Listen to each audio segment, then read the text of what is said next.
สงสัยมันหากบอยู่ตัวนี้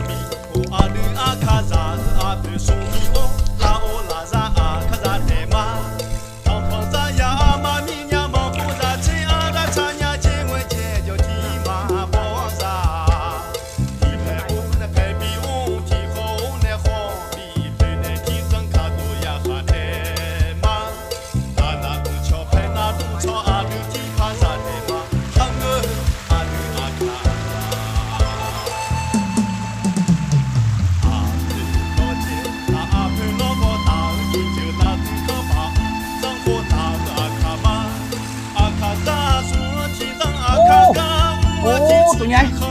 ตัวใหญ่Amazingนี่ขุดน้ำบ่อขุดน้ำดื่มแล้วก็ได้กบไปน้ำดีบ่กบเห็นบ่ทุกคนตัวใหญ่ๆทั้งนั้นโอเค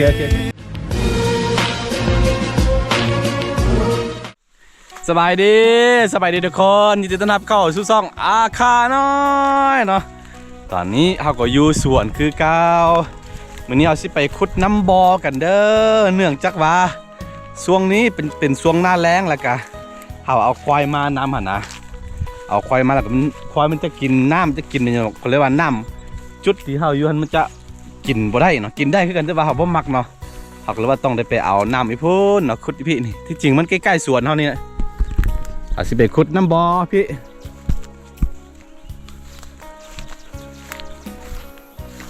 มันมีน้ำอยู่แล้วนะที่จริงถ้าว่ามีรถแมคโครมาเอาสิตัดเอาน้ำพี่เนาะไปเห็ดเป็นหนองเลยครับเอาน้ำลงมาใส่พวกนี้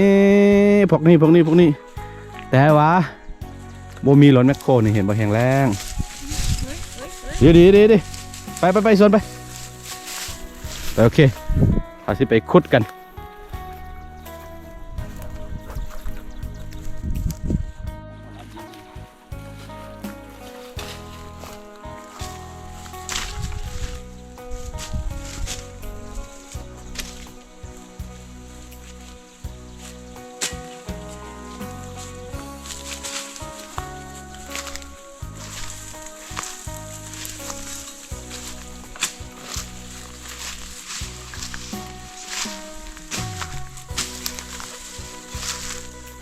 จ้ามีดีให้ได้มีดี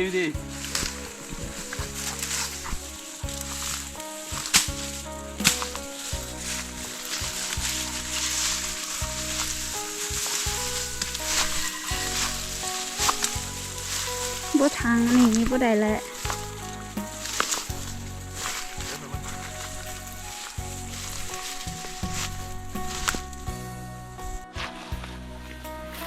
นี่มีผักกูดน้ำ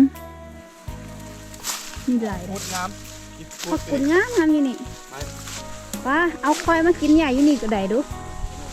มีหญ้าหลายโอ้อยู่นี่อันนั้นเนาะมันมีน้ำนะผมซึมแล้วผมดีอ๋อน้ำซึมเลยก็เลยว่ามีผักกูดนี่โอ้งามนี่เอาควายมาพี่กันเนาะเก็บผักกูดไปกินกัน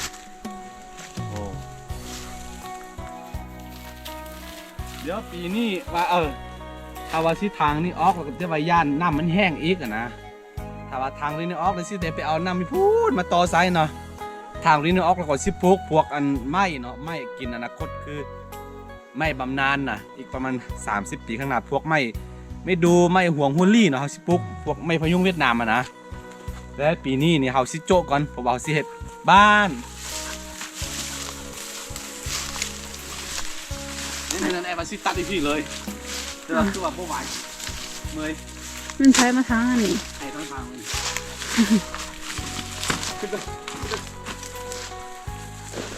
โอ้ยอยู่นี่เย็นได้นี่อยู่เปียกเฮ้ยอย่านะนี่อันไม่แต่ก่อนเนี่ยคนอาคาถูกบ่นี่อันนี้คือน้ำหอมสั้นดีได้นี่นะเอามาพี่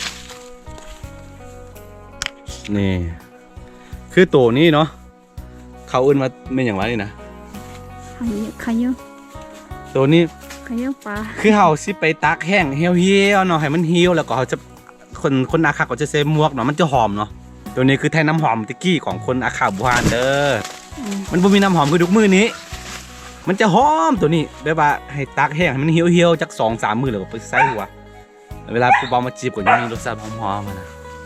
นี่คือน้ำหอม ว่าเป็นรสชาติกิน กินโอ้ดี เอาเธอเลยเอาไอ้มาคูดหันว่าไปทางไหนดู เอาไอ้พวกต้องบอล เอา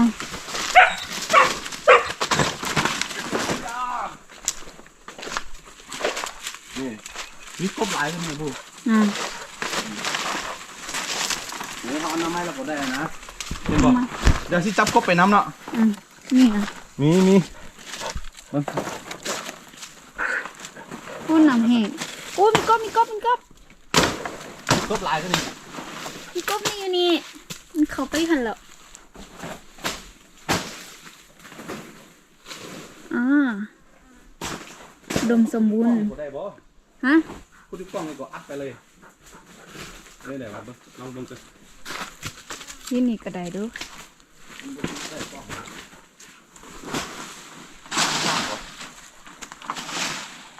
อ้าวน้อยๆเดี๋ยวมันก็ซึมตลอด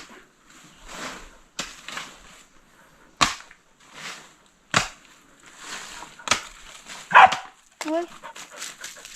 เอาพูดถึงให้มันนำมันเข้าไปเลยง่ายเลยเนาะนี่โอ้วิธีละเอาไปนั่งนี่ขึ้นไปดีขึ้นไปอีหยา บนยำลง เฮ้ยดีอย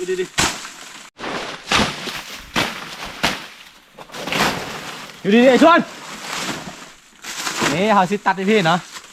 เขาสิตัดให้พี่แล้วก็เพื่อให้เก็บน้ำได้หลายกว่าปกติตัวนั้นวางตัวนั้นมันจะน้อยพอเราสิฟุตบอลพี่ตัดแล้วก็ปล่อยลงมาเลยจะได้หลายกว่ามันก็มีแห้งเลยนี่นะน้ำเอาไว้น้ำกินต้มกินน้ำตาน้ำเลยนี่เลย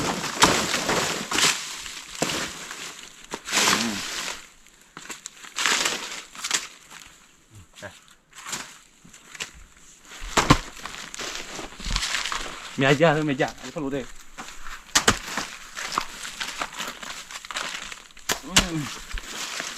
มันน้ำซึมอยู่ใต้ซึมอยู่ใต้หมดนะของเฮ็ดอันนี้หนามันจึงเวลาฝนตกมามันจึงบ่อันนั้นบ่แตกเนาะ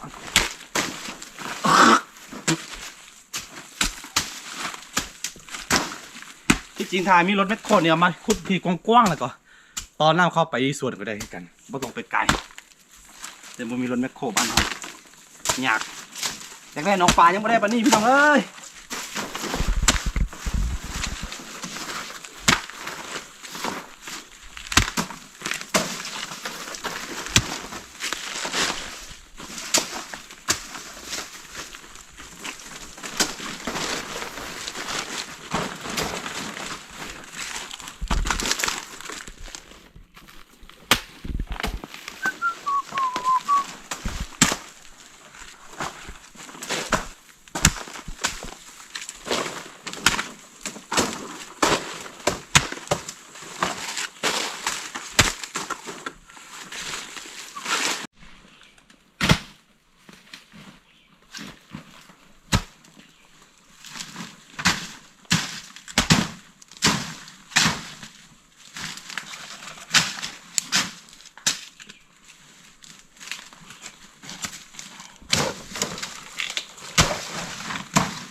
เสร็จแล้ว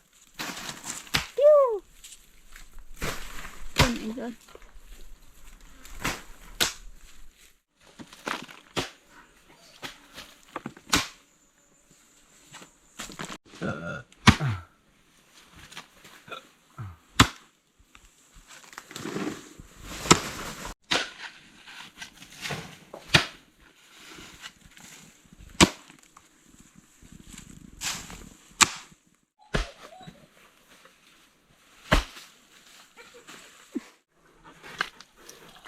คือตอนนี้เราเจอน้ำทุกคน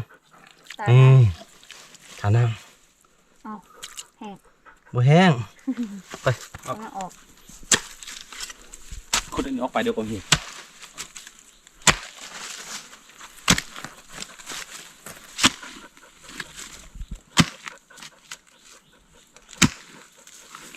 ถามผมมีตู้ไปให้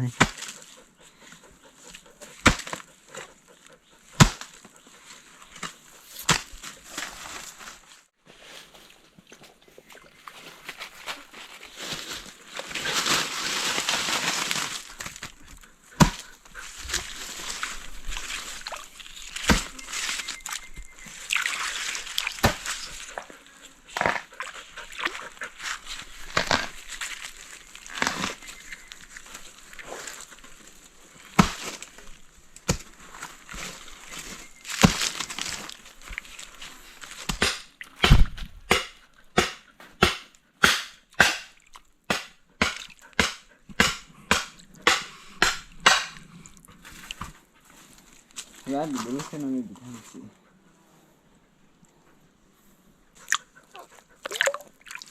สงสัยมันหากบอยู่เดี๋ยวนี้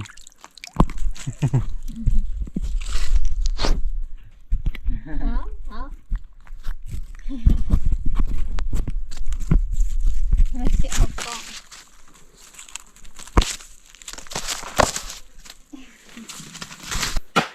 ทุกคนหลังจากที่เราใช้เวลาขุดไปเกือบ2 ชั่วโมงน้ำดื่มโรงงานน้ำดื่มธรรมชาติของเราก็ใกล้สิคลอดออกมาแล้วเห็นบ่นี่เลิกประมาณเม็ดปลายนิดนึงแล้วก่อนนี่เอา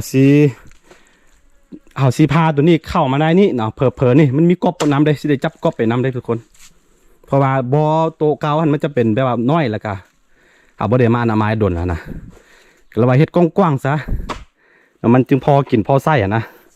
ต่อไปก็บ่ต้องซื้อน้ำจากบ้านมาอีกแล้วเนาะนี่คือน้ำดื่มธรรมชาติเด้อเพราะว่ามันบ่มีเป็นอย่างอันนี้คือไปน้ำเนาะอันนี้คือไปน้ำเลยต้นน้ำเลยนี่นะต้นน้ำเนาะนี่เห็นบ่มันออกอยู่นี่เลยโอเคทุกคนเดี๋ยวเจอกันตอนคอร์ดออกมาเป็นห้องงานน้ำดื่มธรรมชาติของอาคาน้อย ทุกคนตอนนี้ได้เวลาพาคอร์ดน้ำดื่มธรรมชาติกันแล้วเนาะเดี๋ยวเราจะได้จับกบไปน้ำได้บางที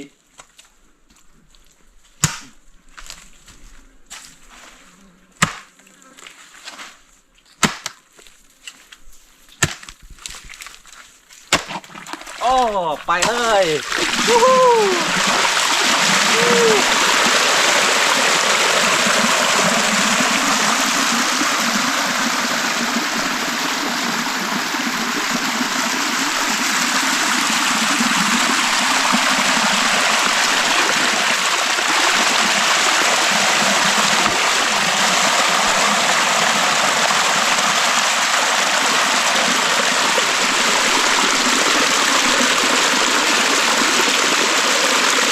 เดี๋ยวถ้าให้มันแห้งก่อน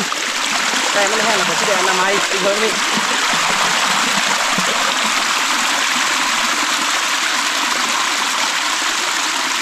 มันมีกบน้ำพี่น้องมีกบ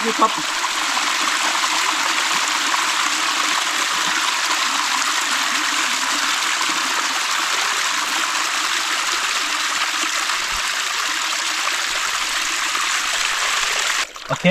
ตอนนี้น้ำแห้งแล้วทุกคนโอ้ยเขาชิจับกบกันชิจับกบเราก็เสียอนามัยนี่เลยมันมีกบอยู่แล้วนี่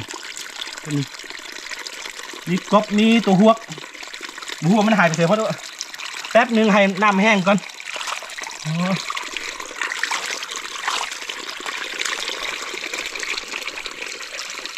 เขาหายไปใส่โอ้ตัวใหญ่พี่น้องครบตัวใหญ่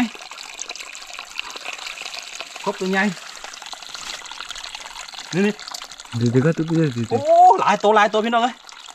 ได้ครบ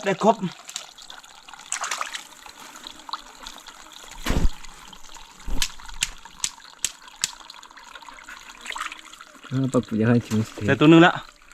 แป๊บนึงเดี๋ยวน้ำออกมาก่อนไอ้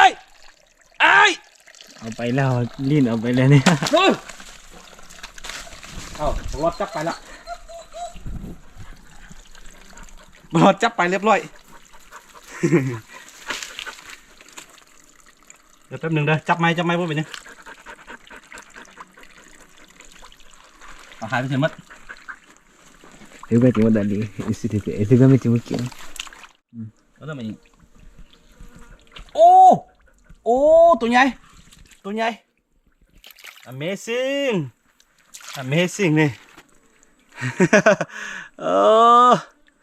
ขุดน้ำบ่อขุดน้ำดื่มแล้วก็ได้กบไปน้ำเห็นว่ากบเมือกอนุญาตปิดซิปกันเดี๋ยวอัดไว้บ่เป็นนี่บ่ได้กินบ่รอดเอาไปไม่ใช่แล้ว จับถะ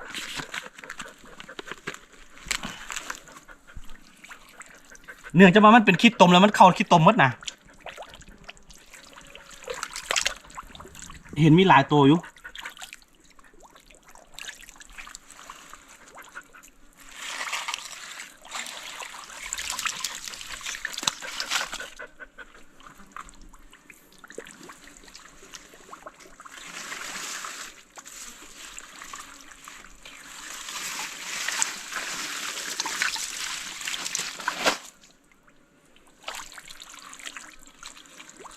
อ๋อ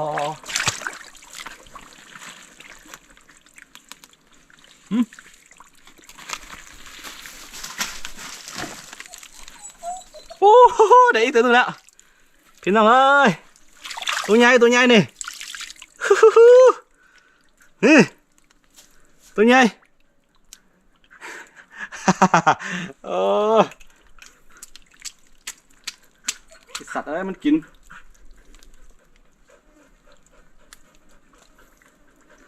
เนี่ยนั้นกินกบแต่คนเอ้ยเนื่องจากว่าน้ำกำลังไปว่าเฮากำลังขุดไม้แล้วก็น้ำจะคนนิดนึงเนาะในระหว่างที่เฮามาเฮ็ดโรงงานน้ำดื่มธรรมชาติเฮาก็ได้อาหารไปน้ำเดี๋ยวสิให้น้องไซแกะเบิ่งได้หลายโตเติบเด้อพี่น้องนี่หากินแบบนี้ทุกคนเอ้ยนี่จักโตนับเบิ่งกัน 1 2 3 4 5 6 7 8 โอ้ย 8โตเนาะ ได้8โตเห็นบ่ทุกคนโอ้โหตัวใหญ่ๆทั้งนั้นโอเคทุกคนตอนนี้ก็ได้เวลากลับแล้วเดี๋ยวมือนี้ยังถือว่าแบบว่ามาสำรวจก่อนเดี๋ยวมืออื่นก็น่าจะได้ได้ว่ามาอนามัยอีกรอบนึงนะเพื่อเอาแบบความสะอาดเนาะโอเคประมาณนี้ทุกคนนี่คือ